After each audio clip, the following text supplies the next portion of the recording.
రాష్ట్రంలో గంజాయి ఆగిపోయిందా, drugs ఆగిపోయిందా? Drugs మన దగ్గర ఇదివరకు లేదు.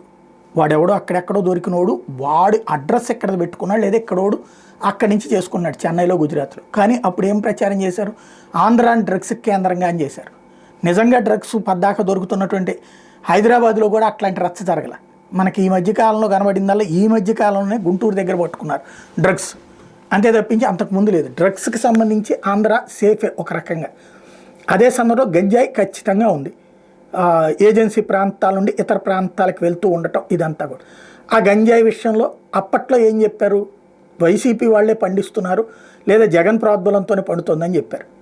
ఎక్కడికక్కడ దొరికిన వాళ్ళని దొరికినట్టు పట్టుకోవడం, అరెస్టులు చేయడం, లారీల కొద్దీ గంజాయిని పట్టుకోవడం కూడా జరిగింది.